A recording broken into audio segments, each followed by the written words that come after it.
Саламатсыздар, құрметті Әлия әлемі каналының көрермендері. Бүгін мамыр айының 8-і 2022 жыл. Мен Ойыл ауданы Ойыл селосында орналасқан жылыжайда тұрмын. Бұл жылыжайдың иелері кәсіпкер, он саусағынан өнері тамған шебер, тамаша бағбан Мержан аға Құлбаев пен оның жары Мырзағалиева Сапура Сағынқызы. 2019 жылы аудан тұрғындарының ішінде 5 миллион көлемінде грантты жеңіп алған отбасы бүгінде жылыжай өнімі арқылы Ойыл ауданының тұрғындарын ғана емес, орталыққа жақын орналасқан елді мекеннің халқын да қуантып отыр. Өйткені жылыжайда өсетін таза табиғи өнім көпшіліктің көз алдында өсуде және өнімдерінің барлығы қолжетімді бағада. Бұған дейін жылыжайда бақша өнімдерінің 20-ға жуық түрі өсірілсе, қазірде саны одан да артуда. Өйткені халықтың сұранысы өте жоғары. Әлия әлемі каналының көрермендерін менімен бірге жылыжай өнімдерін тамашалауға шақырамын. Мына арада міне қиярды көріп тұрсыздар. Жыл басынан бері осы қиярлар екінші рет өнім беріп отыр. Әр сабақтың бойында 10-15-тен артық қияр өсіп шығып тұр. Жалпы бұл қиярдың сорты өте дәмді. Бұздауға да Ойыл халқы немесе өздерінің күнделікті өніміне де осы қиярды өте жақсы пайдаланып отыр. Әрине табиғи өнімге не жетсін?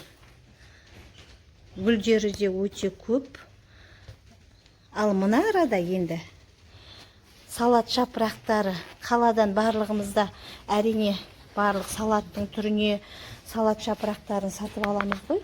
Кеше ғана біз қонақ шақырып, осы салат жапырақтарын барлық асқа салат түрлеріне пайдаландық. Дәмі дейтін енді айтатын жоқ, өте керемет және бойы да биік болып өскендіктен өнімі мол. Сондықтан осы жылыжайдың біз өсірушілеріне міндетті түрде өзіндік алғысымызды айтудан жалыққан емеспіз. Мына арада байқап отырсаңыздар, кинза өсіп отыр. Емге, дәрумен ретінде жалпы пайдалы өсімдік, асқа да пайдаланамыз. Кинзаның да шығу қарқыны өте жақсы екен. Міне аскөктің өзге де түрлері, петрушка, бюровас. Олар енді жиі қайта-қайта өсіп, өніп, пайдаланылып, қайтадан егіліп шығып отыратын жақсы өсімдік. Кәдуілгі асқа пайдаланатын жасыл жуа бұл жылыжайдың өзінде де, сыртқы аулада да қазір міне жайқалып өсіп жатыр. Шыпырлап өсіп келе жатқан міне қызанақтың әртүрлі сорттары. Бұлардың барлығы осы жылыжайдың рассада түрінде өскеннен кейін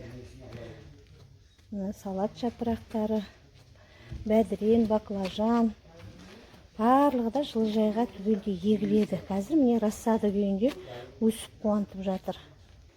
Жылыжайдың барлық талаптары түгелдей орындалған. Бұл негізгі күш энергия көзі әрине сыртқы күннің көзінен және газбен жылытылған, желдеткіштер орнатылған. Мына жерде жақсы тұрақты суарылады. Таңғаларлық тағы да бір өскіндер. Пекин капустасы қазіргі кезеңде сәнге айналған салатқа өте жиі пайдаланылатын өнім. Соның міне қызыл түсті сорты мен кәдуілгі жасыл түсті сорты рассада көшет түрінде өсе бастаған.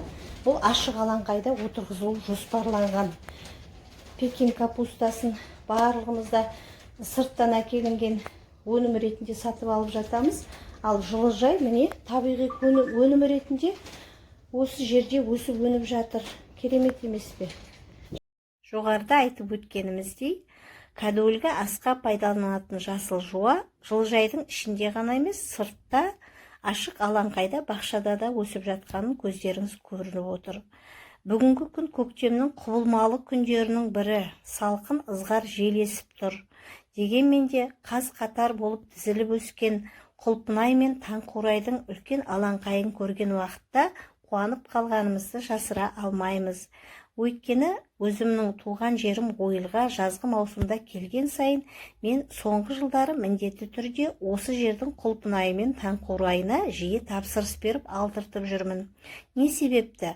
Өйткені қаланың өзінде сырттан әкелінетін таңқурай мен құлпынайға қараған уақытта бұл жердің бағасы қолжетімді, тіпті 2 есе арзан десек те болады. Сонымен қатар сырттан әкелген өнім мен жергілікті жерде өскен өнімнің жер мен көктей айырмашылығы болатындығын сіздер де жақсы білерсіздер.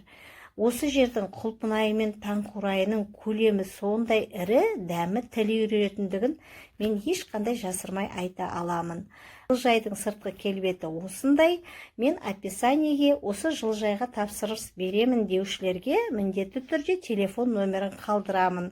Әлия әлемі каналында сіздерге пайдалы кеңестер, кәдеге асырар іс тәжірибелерімізбен бөлісіп отырамын. Менің каналымның тұрақты тіркелушісі болып, ұнаса үлпіл қалдырып пікір жазып, кері байланысқа шығып, сұрақ қоятын болсаңыздар, міндетті түрде жауап беремін. Әлия әлемі каналында келесіде кездескенше сау саламатта болыңыздар. Назар аударып тыңдағандарыңызға көп рахмет.